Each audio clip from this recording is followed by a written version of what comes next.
Today we will be discussing about ecosystem approach to sustainable management of biodiversity. This biodiversity, what I am talking about, is about the variation of life, organisms on the earth. This biodiversity is very essential from the point of view of the services it provides, supporting services, provisioning services, cultural services, and so on and so forth. This biodiversity is the life of everyone, is the life of all the organisms. It's very essential. When you look at the status of biodiversity, it is estimated that between 7 million and 15 million species are existing. It has been estimated that this is a very smaller proportion of what exactly will be present. Right time that we need to conserve and preserve the biodiversity. Why? Because this biodiversity, biological diversity, is threatened severely by multitude of factors. Many factors are there.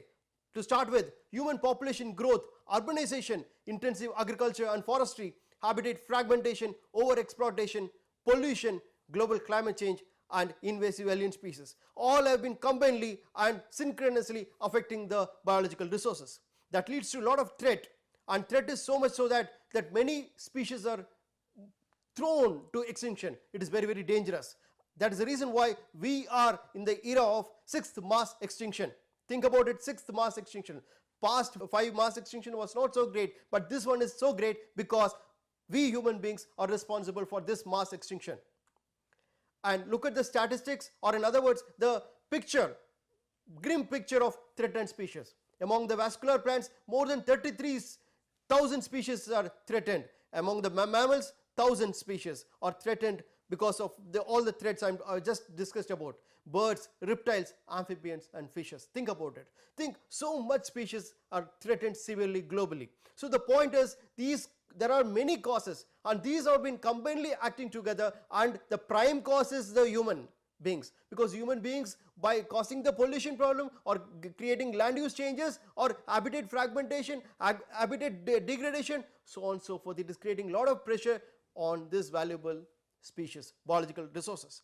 And for that reason, Convention on Biodiversity that has been from the year 1992, it was very well approved upon, for a basic reason that this biological diversity has to be conserved. There are 3 important objectives. That is, the first and foremost important thing is the conservation of biodiversity. Second is sustainable use of biodiversity. Third is fair and equitable sharing of benefits arising out of the use of genetic resources. These are the prime pillars, 3 important objectives of the Convention on Biodiversity way back in 1992. This was the basic things. And now, what are the approaches? What are the ways to conserve the biological resources? There are many ways. There are approaches called traditional approaches or classical approaches, but those approaches focused on single species. Those approaches are protected areas, biosphere reserves, so on and so forth. Many are there. In situ conservation, ex situ conservation, and there are a lot of deficiencies of classical approach, and we need to understand the deficiencies. Only when we understand the deficiencies, we can find out the solution and we can proceed further the path ahead. And what are those things, and we need to take into account slowly and steadily. The important thing is, the classical approach was a miserable failure because it was not in a position to recognize the importance of ecosystem. It was not recognizing the importance of structure of ecosystem, function of ecosystem, processes and functioning of ecosystem. So that is an important deficiency as far as the classical approach is concerned. And this is a very important thing. Why? Because this is creating a lot of further challenges. It's a very Himalayan challenge, in fact, you put it in a simple words. So this is a thing. So lack of consideration of issues like ecosystem resilience, ecosystem processes, ecosystem services, resident human population, who are the stakeholders. Think about the people who are living in the tribal tracts or the forest areas. They are the resident people. So those people are also part and parcel of the conservation program, and we need to take precautionary measures. We need to take them into account because they are the stakeholders. So this is also we have to take into account, because in the classical approach this was left out, sidelined. So we need to take it about this particular thing also further. So next important point is there is a scale change, because when you see there is a variability that is existing in the temporal level, time level or spatial level. So these all the things we need to take into account. These all the drawbacks that we can visualize from the classical approach. So what I wanted to say is that what is next left, because there is a kind of linkage. that linkage between the nature and culture, that linkage was somewhere broken down in the past. That is classical approach. So this inadequacy or inadequate link between the nature and culture has to be tapped. So in other words, what I want to say is that the links has to be further. We have to use that links between the nature and culture. Culture means I am talking about the cultural diversity. I am talking about the human diversity. So only when you use the links properly, then only ecosystem functioning can be understood properly, because human beings are part and parcel of every ecosystem. Since they are the part and parcel of every ecosystem, their role, their importance, their activities, it's very, very essential. So cultural diversity is a very, very important thing. We need to take into account for conservation activity. We need to take into account if at all we wanted to reach or the objectives, to meet the objectives of the Convention of Biological Diversity. So that's it. The solution is the ecosystem approach. This ecosystem approach, what we are talking about, it is a solution to conservation of biological diversity. This ecosystem approach is not a substitute. At the outset I wanted to say this ecosystem approach is not a substitute for the traditional approach to conservation of biodiversity. No, it is not a substitute. Both ecosystem approach and traditional approach will go hand in hand for achieving the targets of Convention of Biological Diversity. This ecosystem approach is a method for sustaining or restoring the natural systems. Remember, natural systems and their functions and values. So it is a kind of a method, it's a kind of a framework, it's a kind of a platform. So wherein the traditional ecosystems or natural systems, their functions and values will be conserved, or if at all if it is affected, it is degraded, we will be trying to restore it.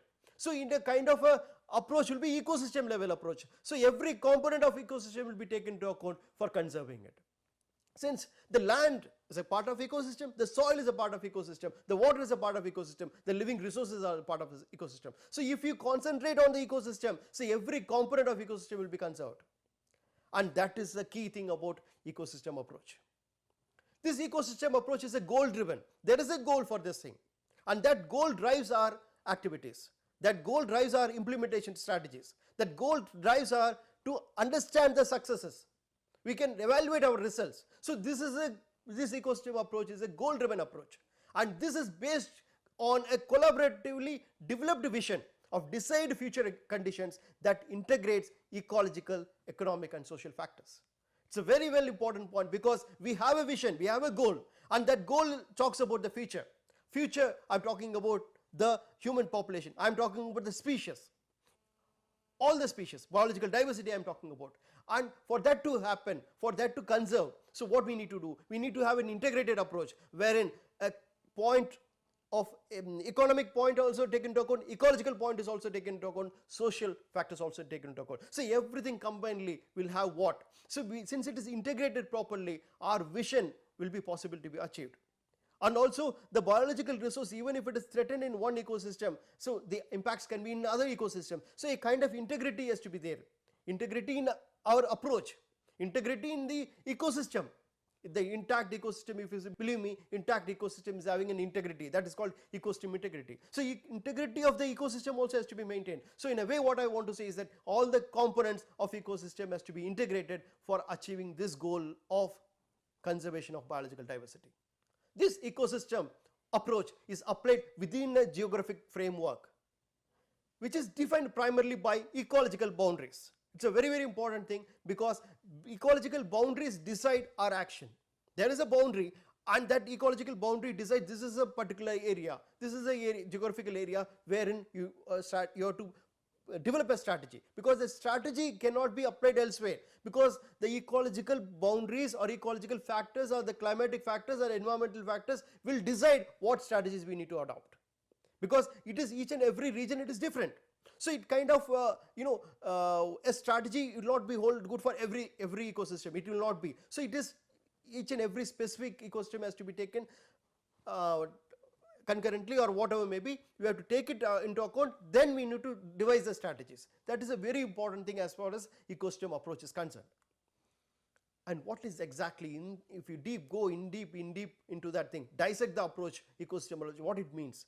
This ecosystem approach, because we wanted to find a solution of conservation of biological diversity. For that we need a solution. So that solution is possible by ecosystem approach, and what it means? It means that it is application of appropriate scientific methodologies focused on levels of biological organization that encompasses the essential processes and interactions among organizations and their environment. It is a scientific methodology. Scientific principles are adopted. It's applied for conserving the biological diversity. First point. Second point is all the levels of biological organization, species diversity, genetic diversity, ecosystem diversity. See, everything has to be taken into account. It has been integrated. It's an integrated approach. See, everything has been taken into account for applying the scientific methodologies. And it also includes the processes of ecosystem. When I say process of ecosystem, I mean the structure and I mean the function of ecosystem functioning process. And also I am taking into account the components of the ecosystem and their interactions between the species, within the species, and their interaction with the abiotic environment also, their interaction with the climatic condition also, their interaction with the chemical environment also, physical environment also. So this is in nutshell what I want to say is that I am talking about a landscape wherein, see, everything has been integrated and we are applying the principles of science, scientific principles, time tested principles, proven facts, and that aiming at all the levels of biological organizations. So all this diversity that is existing at the three levels, gene, species, or at the higher level, ecosystem level. So everything has been conserved. That is a basic thing. This ecosystem approach, I said this will include human beings, because though human beings are the integral component of ecosystem. In most of the ecosystems, they are the important components. So we need to take into account their actions, their well-being, because they are the important stakeholders in many of the ecosystems. So once they are involved, their actions are involved, because when we provide the incentives, their actions will be much higher. So since their action is much higher, our task of conserving biological diversity, that will be reduced, because we will be achieving the goal sooner. That's the point I wanted to stress. And another important point as far as ecosystem approach is not a static model. This ecosystem approach is not a static model. It's a dynamic model, because it is prone for changing, because as and when our understanding about the ecosystem functioning, as and when it is increasing, our model, our application, our strategies will be different, because change is very important thing. It's a part and parcel of ecosystem. Change will happen, because we are yet to understand many of the processes that is taking place in the ecosystem. Our understanding, our scientific level of understanding is not so much. We can understand. So the point I wanted to say is that still many things we have to uncover, or we want to learn it. So this particular model, ecosystem approach, is not a static model. This is an holistic process. You can say it is a holistic process. It's a comprehensive process. It aims at integrating and delivering in a balanced way the three objectives of the Convention of Biological Diversity. It integrates and delivers the goal. The goal is the three objectives: conservation, sustainable use of biological diversity, and equitable sharing of benefits. That is also a very important thing. Equitable sharing of benefits with whom? With the stakeholders. That is what I am saying. Human beings are very much part and parcel of this particular program, ecosystem approach. What is the uniqueness of this particular thing? Because we need to understand, because it is a way away from the traditional approach, a way away in its principle, in its science behind that particular principles, or in other words, the approaches, it is different. So what is that uniqueness? The uniqueness is that all the goals, whatever the actions, it acknowledges the human participation and interest. Human interest is very important thing. Human participation is also very important thing. We need to focus, acknowledge these two important things of human beings. And secondly, this is a unique or ecosystem approach wherein every now and then, every ecosystem, the application, if you look at it, implementation, that will be changed. And that is a very important thing, because through this ecosystem approach, we are emphasizing on the interactions that is existing within the ecosystem and within the species and functioning of the natural systems. So that interactions, it's a very important thing, because the interaction that is taking place in the ecosystem is why important, because it will take time for the results to come, because in any process in an ecosystem, if it is taking place, it will act upon, all the process will be taking place, but the result, there will be a time lag. For after a long period of time only we can understand that this has happened. So time lag is there. and time lag means the results will be prone for uncertainties. It will be shocking. It may be a lot of surprises. So when I say surprises and shocking or uncertainties, it means that we need to understand this approach is very, very unique. And now we will get into the principles of ecosystem approach. When we understand, when we read one by one the principles of ecosystem approach, we can still in a position to appreciate the fact that ecosystem is the prime platform for conservation of biological diversity, for conservation of biological diversity. The first and foremost principle of ecosystem approach is the objectives of management of land, water and living resources are a matter of societal choice. I told you that this ecosystem approach encompasses what? It encompasses the integrated management of land resources, water resources, living resources. So since it is an integrated management, so we need to understand that we need to take into account who are living there. For example, each and every sectors of the society, they have different needs from the ecosystem. A group of people or a sector of a society will have a different demand from the ecosystem based on their societal needs, based on their ecological needs, based on their economic needs, based on their cultural needs. So each and every sector will have a different needs. So in a way what I want to say is that these all has to be taken into account for implementing this ecosystem approach. That means that the demands in each and every sector has to be taken into account, and the demands and interest of each and every sector has to be there, and also their actions, if you see, that should not be any kind of antagonistic. It should not be antagonistic. Only then we can proceed further for conservation of biological diversity. So that is a very important thing I wanted to stress here. So this approach takes into account all the people together, all the living organisms together. So that is the integrated approach, and this forms the first principle of ecosystem approach. The second principle is the management should be decentralized to the lowest appropriate level. When I say the management is to be decentralized, completely decentralized against the centralization, decentralized, it means that it is closer to the ecosystem. The action, the management is closer to the ecosystem. Since it is closer to the ecosystem, the efficiency and effectiveness will be increasing. There will be more involvement of the local people. Their knowledge, local traditional knowledge, that will be also used. And since they are used, their ownership, responsibility also will be increasing. So everything, when I say that is decentralized, this particular approach is decentralized, it means that we are taking into account the stakeholders, the last stakeholders.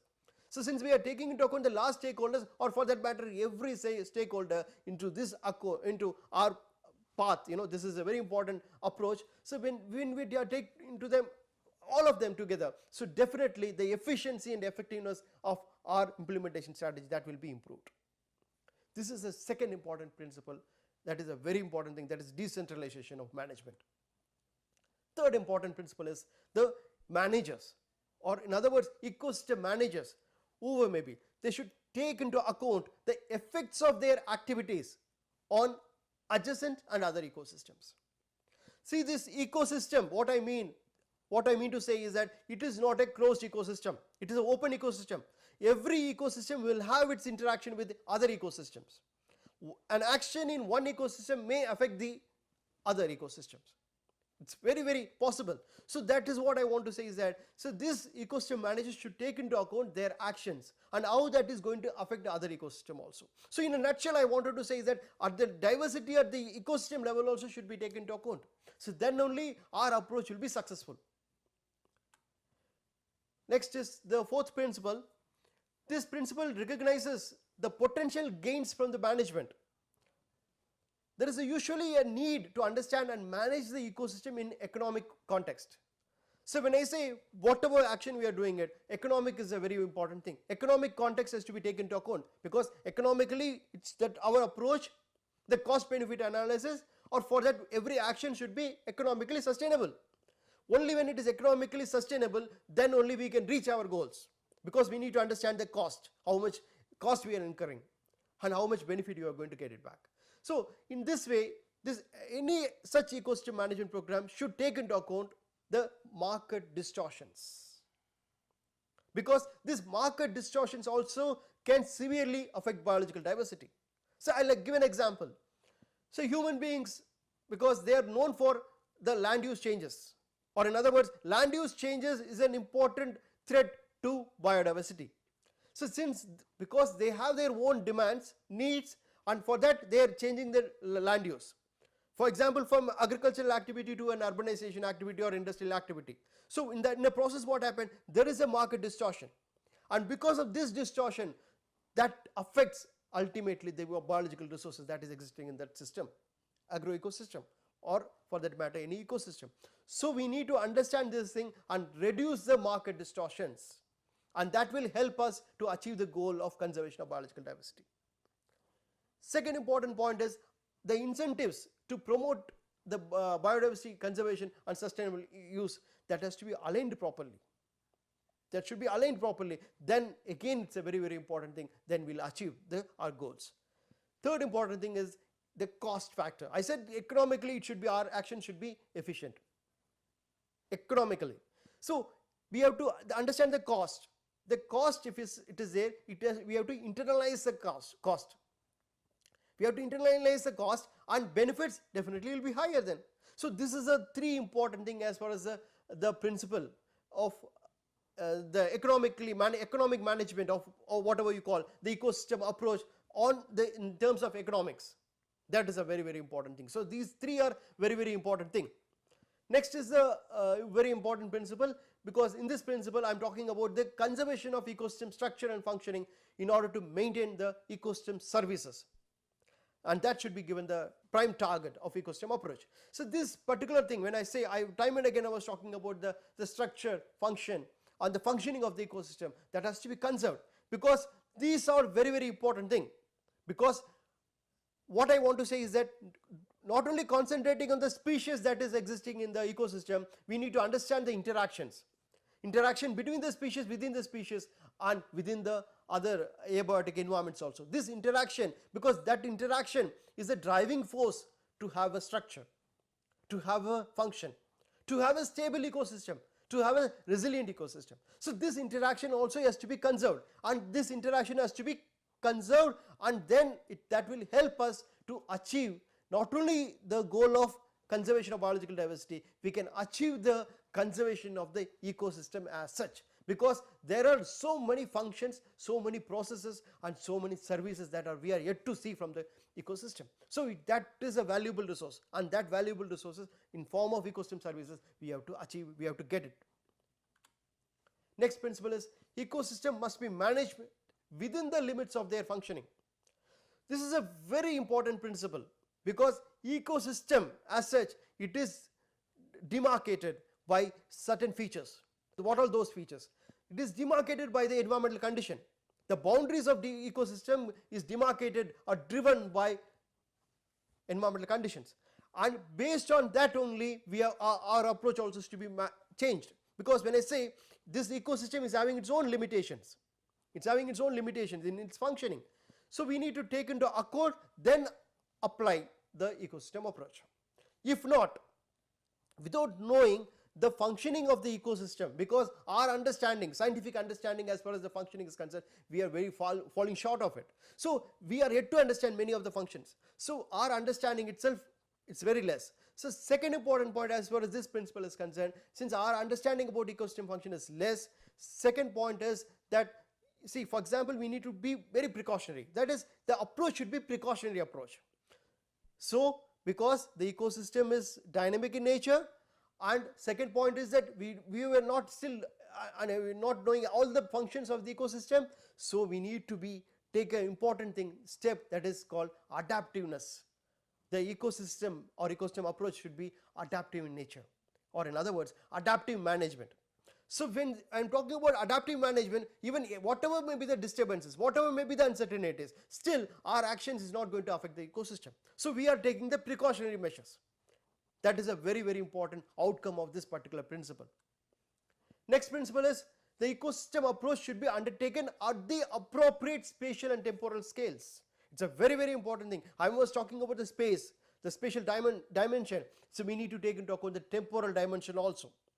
because it can hold good for every ecosystem. So this is a very key principle as far as the ecosystem approach is concerned.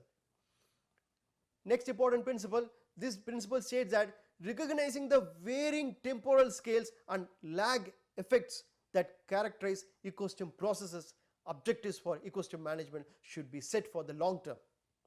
As I told you that this ecosystem functioning, it is known for change, that it is known for lag effects. That means that one action at this particular point of time, the result can be sometime later.